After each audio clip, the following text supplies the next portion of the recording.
Et bonjour tout le monde, bienvenue sur la chaîne YouTube de Sab en live pour fêter les 1 an de la création. Mon fils Mathieu, mon coach YouTube depuis maintenant 1 année, me dit « Maman, nous allons fêter l'événement par une FAQ ». Toujours partante pour des événements festifs, je lui dis « Très bien, mais qu'est-ce qu'une FAQ ?» Mais en fait maman, c'est une foire aux questions. Ah, une foire aux questions. Donc du coup, je vous ai sollicité pour vous proposer de me poser des questions sur le travail, sur pourquoi, comment, dans quelles conditions, des questions très sérieuses pour la plupart, un petit peu moins sérieuses venant de certains, un peu taquines pour d'autres. Donc je vous en remercie sincèrement. On va parler un petit peu de la genèse du projet. Souvenez-vous, au mois de mars l'année dernière, nous voilà confinés totalement. Tout est fermé, je ne peux plus exercer mes 2 métiers. Bibliothécaire d'un côté, lectrice à voix haute sur des scènes musicales de l'autre. Jean-Louis Nogaro, grand Manitou des éditions du Caïman, une maison d'édition indépendante, stéphanoise, décide de créer un collectif pour voir ce qu'on peut faire en ces périodes troubles, comment on peut continuer de mettre un coup de projecteur sur sa maison d'édition, sur ses auteurs, et puis occuper les gens qui sont chez eux de manière intelligente et constructive. Enfin, du moins, on espérait intelligente et constructive. Nombre d'auteurs ont répondu présent. J'ai également répondu présente, mais je ne suis pas autrice. Donc du coup, j'ai proposé mes services, lire les chapitres écrits par un auteur différent chaque jour, durant toute la durée du confinement. Pour ce faire, il fallait que j'enregistre. Alors moi, je sais lire en live, je ne savais pas enregistrer. Je ne savais pas que je serais capable d'enregistrer.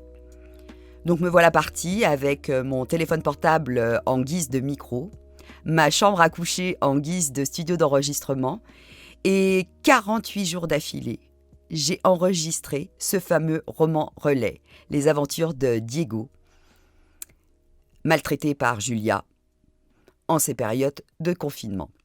Alors je remercie sincèrement tous les auteurs qui se sont prêtés au jeu, qui m'ont fait vivre une aventure extraordinaire. Mathieu doit alors me former sur le logiciel de montage son, de montage vidéo. Il doit me rendre autonome sur l'alimentation de mon site internet, sur l'alimentation du blog des éditions du Caïman. Rapidement, je me débrouille toute seule. Et puis, une fois le confinement terminé, je trouve dommage de s'arrêter là. Finalement, je me suis prise au jeu. Et je décide d'investir dans du matériel, un chouette micro, d'installer un studio d'enregistrement dans ma maison. Donc j'occupe mon dressing à l'heure actuelle. Je continue à faire ce que j'aime, à parler littérature, à partager la littérature, mettre en avant des auteurs, mettre en avant des maisons d'édition, mettre en avant des événements. J'ai continué d'enregistrer pour la médiathèque de Saint-Étienne, qui était partenaire de la Fête du Livre. La Fête du Livre a été annulée. J'ai soutenu la librairie de Paris pour leur événement Les Gueules Noires du Polar. La médiathèque devait être partenaire de cet événement qui devait avoir lieu en vrai, en réalité, et puis qui finalement a été annulé au 2e confinement. Donc j'ai fait des enregistrements, des débuts des romans de tous les auteurs invités à cette occasion. Et puis j'ai essayé, comme j'ai pu, de mettre en avant des romans d'auteurs qui ont eu la malchance de voir sortir leurs livres juste avant le 2e confinement, voire pendant le 2e confinement. Et c'est un réel plaisir. Je ne vous cache pas que j'ai hâte de retrouver la scène, mais c'est un vrai plaisir. Cela étant dit, je vais tenter de répondre à vos nombreuses questions. Comment cette envie de lecture à voix haute et comment tu as fait pour t'entraîner, te perfectionner ? Alors ma première scène, l'église, ma deuxième scène, le théâtre, la troisième scène, le boulot, Étant à l'époque bibliothécaire jeunesse, j'ai pu m'essayer auprès de tous les scolaires de Saint-Étienne. Et puis au final, une rencontre avec Théophile Hardy, auteur, compositeur, interprète lyonnais, qui s'inspire beaucoup de la littérature également pour écrire ses textes, qui avait envie de partager ses coups de cœur à l'occasion de ses concerts.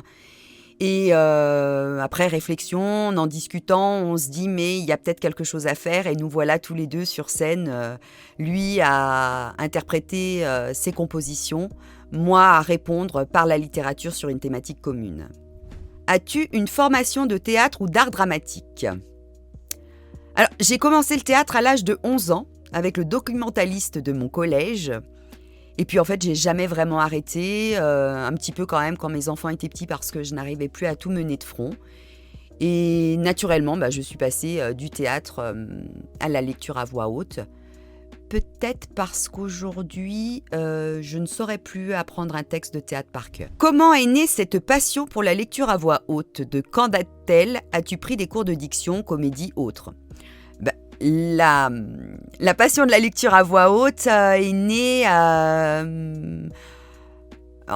alors c'est à peu près en même temps, en 1998, je suis devenue maman, j'ai découvert mon nouveau métier bibliothécaire et du coup Mathieu a été un parfait cobaye, Perrine et Louison par la suite également. Et voilà, je leur ai lu énormément d'histoires. J'ai essayé les histoires que j'allais faire dans le cadre professionnel sur eux. Et puis, je me suis aperçue que j'arrivais à capter mon jeune public. Donc, voilà. Penses-tu que les lectures au dernier moment à l'église ont été un bon entraînement ? Alors, oui, maman.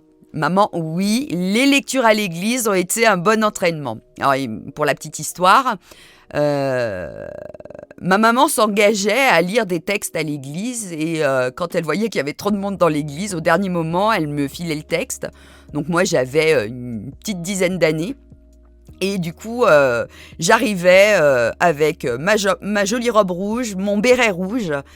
Je montais au micro et je lisais les textes de l'Évangile. Et voilà, et je faisais le show, quoi. Déjà à l'église. D'où te vient ton amour des livres ?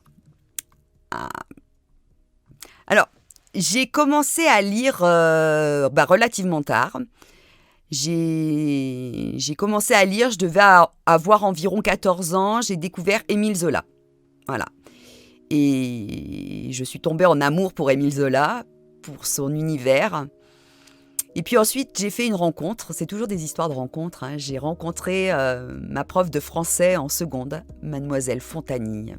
Passionnée, passionnante. Et elle a fini de me convaincre. Et voilà. Quel est ton auteur préféré ?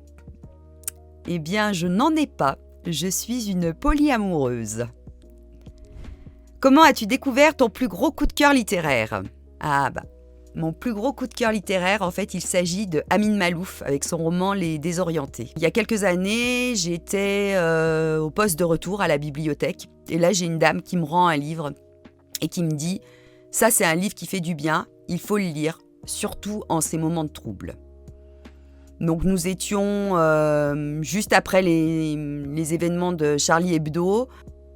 Il y avait un climat bizarre qui régnait, j'étais pas top. Je ne crois pas en la vertu thérapeutique des livres, mais quand même, j'avais vraiment besoin d'avoir des réponses à des questions, même si c'était dans la fiction. Et vraiment, je vous conseille à tous de le lire. C'est vraiment un livre qui fait du bien. Le livre que tu as le plus offert ? Harry Potter, c'est certain. Aux jeunes, aux moins jeunes, etc. C'est un livre qui m'a convaincue. Harry Potter, c'est le premier livre que j'ai eu à défendre en comité d'acquisition quand je suis rentrée bibliothécaire jeunesse en 1998. Je ne connaissais pas la littérature de jeunesse. J'étais quand même pas très à l'aise parce que j'avais adoré et je me disais c'est pas possible. Moi je croyais que la littérature de jeunesse c'était gnangnan et voilà et je me suis laissée prendre au jeu. J'ai eu beaucoup de chance. J'ai commencé mon métier avec Harry Potter et je crois oui que c'est le livre que j'ai le plus offert. Tiens-tu un carnet de lecture avec tes appréciations, genre comme un prof sur les bulletins? Et si oui, combien de super bouquins as-tu lu pour tes 1 an? Le must en 1, le flop en 1. Alors, combien de super bouquins? Plusieurs. Des flops, pas tant que ça. Après, c'est quand même très subjectif. C'est un moment de rencontre. Parfois, il y a des livres qui me tombent des mains, mais parce que c'est pas le moment, c'est pas l'heure, c'est pas le lieu. Et à ce moment-là, il faut pas insister, on le pose, on passe à un autre et on peut le reprendre plus tard. Je ne citerai pas de must et de flop. T'arrive-t-il de relire des livres que tu as aimés? Mais vraiment les relire, hein, plus de 5 fois par exemple sans sauter de page. J'ai jamais lu un livre 5 fois, c'est pas possible. J'ai déjà pas le temps de lire tout ce que j'ai envie de lire. Il y en a plein que j'aimerais déjà relire au moins une deuxième fois. Non, jamais 5 fois. Mais parfois quand même, je me fais un petit plaisir et je relis un petit passage par-ci, par-là. Mais non. En quoi pour toi lire c'est vivre? J'ai 4 heures. Merci Thierry. Écoute, en cette période de confinement, de privation de lien social, je pense que la lecture m'a aidé à passer le cap. J'ai continué de voyager, d'apprendre, de rencontrer, j'ai vécu des aventures, j'ai résolu des énigmes, j'ai parlé plein de langues, j'ai chanté, j'ai vécu des histoires d'amour, je suis allée dans le futur, dans le passé. Enfin voilà, donc j'ai vécu au travers de la littérature ce que je n'ai pas pu vivre en vrai. Y a-t-il des types de textes qui ont ta préférence? Je suis moins fan des documentaires et des BD. Peut-être parce que c'est pas des livres que je peux lire à haute voix. Est-ce que tu as une astuce à me donner pour retenir le livre que j'ai lu? Ou est-ce une aptitude naturelle qu'on a ou qu'on n'a pas, même si on adore lire? Alors, c'est Christelle qui me pose cette question. Non, je ne retiens que mes coups de cœur, que des livres qui ont pu me marquer. Il y a des tas de livres, je sais que je les ai lus, je sais que j'ai passé un bon moment, et je suis incapable de raconter, de raconter l'histoire. Par contre, il y a des livres qui effectivement m'ont marqué. Alors, je ne crois pas que ce soit une question de qualité d'écriture. Je pense encore une fois que c'est une question de rencontre et surtout une question d'émotion. Quelle différence fais-tu, si tu fais une différence, entre la mise en voix d'un texte et un jeu d'acteur? Pour moi, le jeu d'acteur, tu joues avec tous les sens. Il y a une mise en scène corporelle également. Alors que la mise en voix, tu ne joues qu'avec ta voix. Tu lis un texte, tu mets des intonations, une rapidité de débit. Lorsque je suis en live, c'est presque du jeu d'acteur, sauf que je reste campée à mon pupitre. Mais si je suis pleine de mimiques, j'ai les mains qui bougent, j'ai les jambes, les yeux, le regard, la bouche, voilà.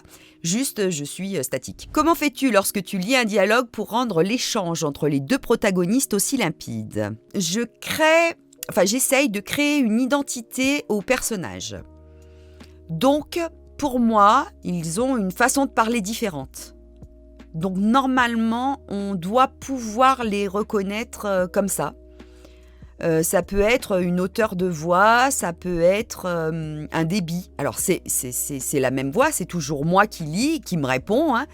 Mais forcément, il y a des différences chez les gens. On ne parle pas à la même vitesse et on ne parle pas à la même hauteur. Donc, j'essaye de leur créer une identité vocale. Tu lis souvent le début des romans, voire toujours. Tu n'as pas envie parfois de lire un chapitre au milieu ou même la fin? Alors non, je ne lis pas toujours le début des romans.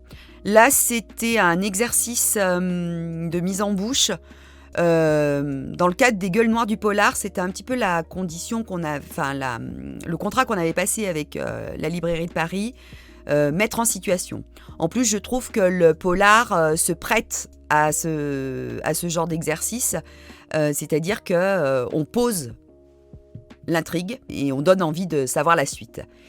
Sinon, non, je lis des extraits choisis, surtout sur scène, puisque je dois répondre quand je participe au spectacle Je lis si ça me chante, je dois répondre à la thématique de la chanson. Donc là, pour le coup, je suis obligée de choisir un extrait au milieu du roman, l'extrait qui va répondre à la problématique. Quels sont les textes qui sont les plus difficiles et pourquoi ?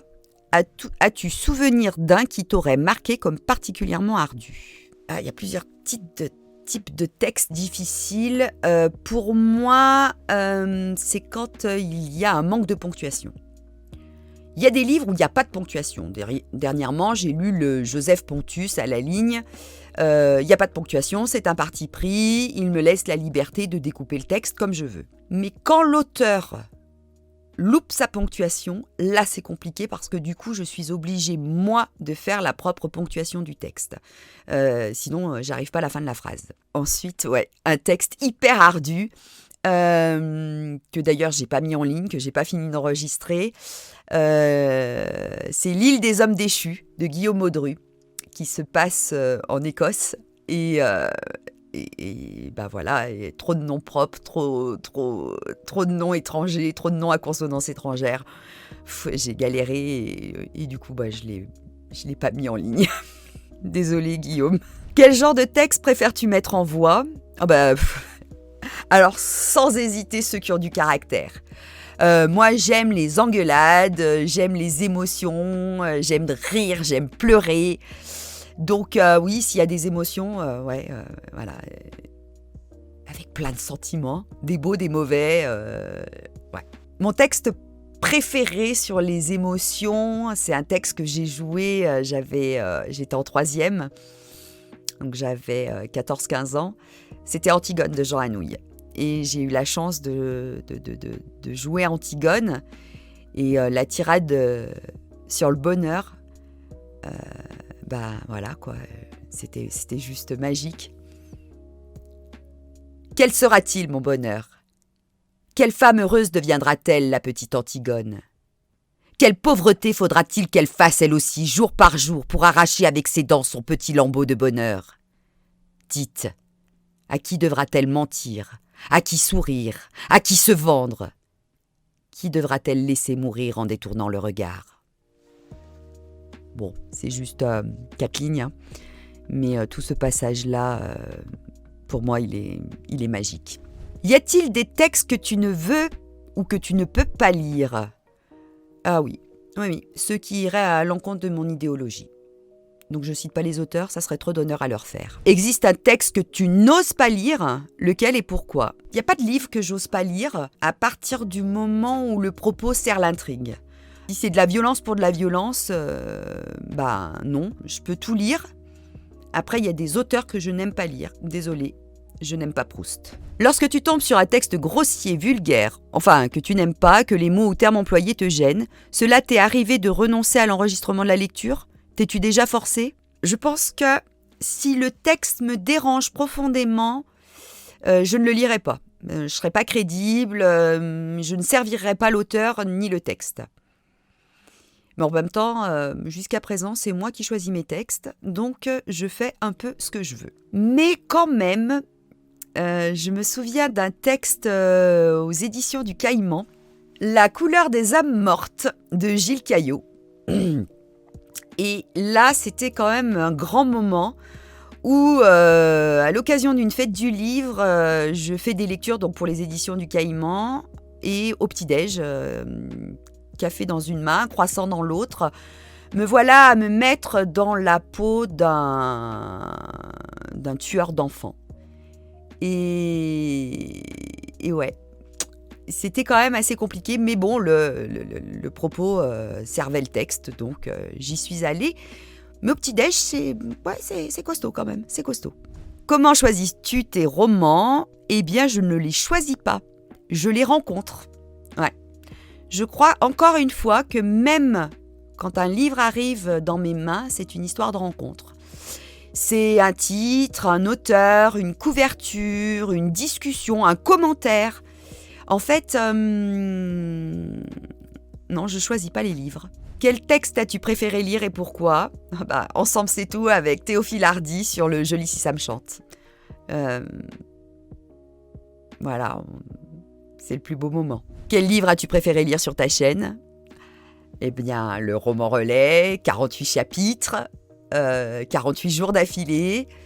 Et c'était un sacré défi et j'ai rencontré des gens super. J'ai pu lire des plumes différentes et j'ai pu relever des challenges. Merci Philippe Paternoli notamment. Est-ce qu'une lecture en duo ou à plusieurs te semble possible quand il y a plusieurs personnages ou plusieurs points de vue ? Voilà, donc ça c'est une question justement de Philippe Paternoli. Alors, sur scène, je fais toujours une lecture à deux voix. Je trouve que c'est hyper intéressant que le musicien, à un moment, l'auteur, compositeur, interprète, puisse également lire. Je ne lui rends pas l'appareil, je ne chante pas à ses côtés, je ne tape pas dans les mains puisque je suis nulle là-dessus, c'est pas possible en fait, c'est une catastrophe. Pour ce qui est d'enregistrer, j'ai pas eu l'occasion, mais j'aimerais bien le faire. Si tu te proposes, on y va, on le fait à deux voix. Combien de temps mets-tu pour un texte ? Jusqu'au rendu final. Eh bien, il faut compter, grosso modo, 10 minutes de travail pour 1 minute d'enregistrement. Tout compris, de la prise en voix du texte jusqu'à la mise en ligne. Quelle est ta technique ? Tu lis le texte plusieurs fois avant, tu fais des montages ou c'est une lecture tout d'un coup ? Est-ce que tu fais comme les chanteurs avec des gammes, tu prépares ta voix ? Oui, alors on n'enregistre pas à n'importe quel moment de la journée. Ça, c'est certain, parce que parfois on a une voix, mais c'est déplorable. Après, quand c'est un texte que j'ai déjà lu, même s'il y a longtemps, j'y vais sans filet. C'est un petit peu plus long au montage, mais ça le fait. Quand c'est un texte que je ne connais pas, je le lis pour savoir où je vais m'arrêter, notamment pour le découpage. Et puis, il y en a qu'il faut vraiment que je travaille. Notamment, je pense à un texte de Jackie Schwartzman. C'est pension complète et là il m'emmène au Luxembourg et il faut que je parle le luxembourgeois. Alors j'ai jamais rencontré le luxembourgeois, je n'ai jamais entendu parler luxembourgeois, donc là franchement, heureusement que j'ai beaucoup travaillé au préalable. Je remercie également donc tous les auteurs qui m'ont fait chanter au sens propre. Dans quel lieu réalises-tu tes enregistrements ? Dans mon dressing. Voilà, donc merci à mon amoureux qui a bien joué le jeu et qui m'a installé un studio d'enregistrement dans mon placard à vêtements. Alors c'est pas idéal encore, mais ça fait l'affaire. Quel projet le plus fou as-tu en tête ? Penses-tu le réaliser ? Ah oui, pour moi c'est un projet fou. Toujours une histoire de rencontre. Sophie Desplaces, une amie d'aujourd'hui, illustratrice. On s'est rencontrés à la bibliothèque. On décide un jour qu'on écrirait un livre jeunesse toutes les deux. Et puis, entre-temps, on rencontre Théophile Hardy et Romain Lateltin. Et l'idée a germé de faire un livre CD. Donc voilà, on est sur cette réalisation-là. Normalement, si tout se passe bien, en 2022, mon projet le plus fou se réalisera, sortir un livre CD avec 3 personnes hyper talentueuses. Écris-tu à quand la lecture d'un de tes textes ? Justement, là, du coup, c'est moi qui écris le texte et c'est moi qui vais le lire et sur scène et sur le CD. Et là, j'irai dans un vrai studio d'enregistrement. Voilà.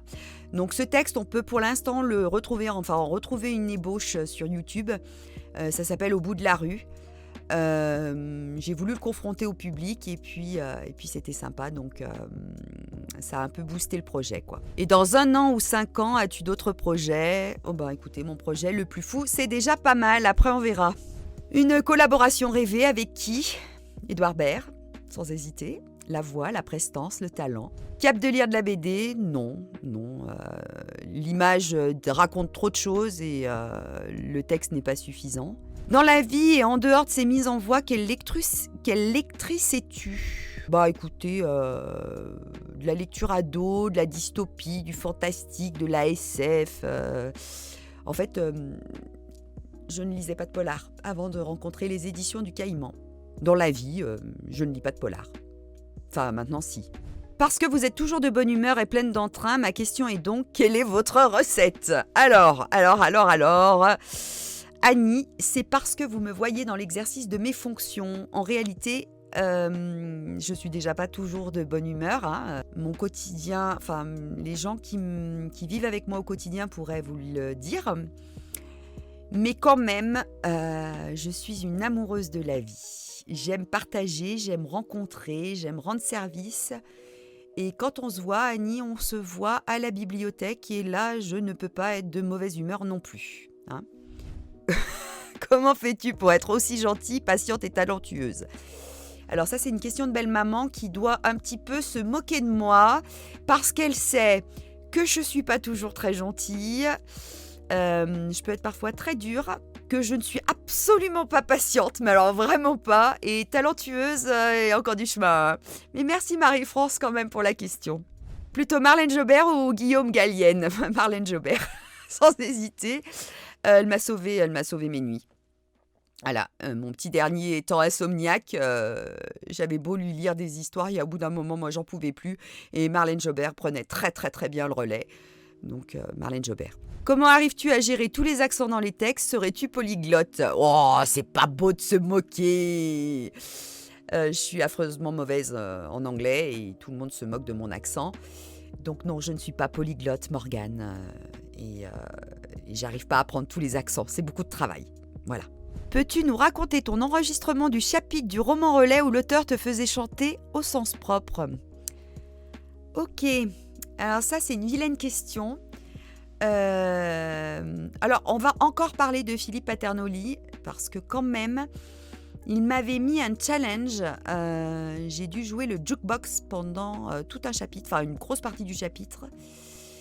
Ce chapitre-là m'a demandé 4 heures d'enregistrement, je m'en souviens encore. J'ai gardé tous les rushs, tellement c'était terrible. Je chante comme je parle anglais, donc pas top, quoi. Comment on dit bière en gallois ? Encore Philippe ? Ah bah justement, mon cher Philippe. On dit Kourou. CWRW, un des challenges de Philippe, donc la bière en gallois. En lien avec le spectacle sur Cuba, t'es capable de boire combien de mojitos avant de parler espagnol en dansant la rumba ? Je sais pas, on fera le test tous les deux, Arnaud.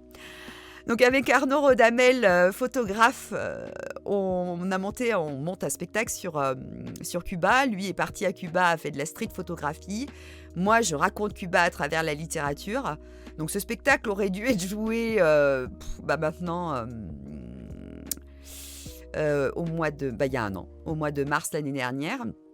Donc forcément, il est toujours en attente d'être produit. Mais je te promets, Arnaud, on boira des mojitos et on verra à quel moment je parle couramment l'espagnol et que je me mets à danser la rumba. Au bout d'un an, quel est ton bilan ? Les points positifs et négatifs, si c'était à refaire ? Eh bien, écoute, Valérie, au bout d'un an, c'est un chouette bilan. J'ai appris plein de choses. J'ai rencontré plein de gens, des auteurs super. Et en fait, je crois vraiment que ça m'a aidé à passer cette période difficile. Et si c'était à refaire, en fait, je referais. Alors, sans le confinement, mais bien évidemment que je referais tout ça. Le négatif, c'est que j'aimerais bien remonter sur scène, là, parce que ça commence à me manquer. Et pour finir, un petit portrait chinois. Donc, si tu étais un animal, une lionne, hein, tout feu, tout flamme, dominante, aimante, qui couvre ses petits, qui vit en groupe.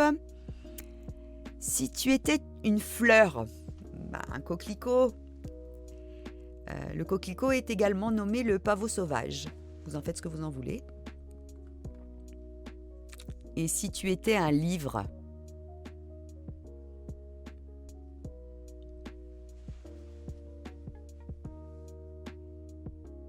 Eh bien, je ne sais pas. Je ne pourrais pas être un livre. Voilà. Je suis arrivée au bout de toutes vos questions. Merci, l'exercice n'est pas facile. Maintenant, on va continuer à travailler ensemble. C'était quand même un chouette moment partagé avec vous. J'espère que là, vous en savez un petit peu plus sur Saban Live. N'hésitez pas à vous abonner, à partager et on se retrouve pour une prochaine vidéo, on dit dans un an. Ciao!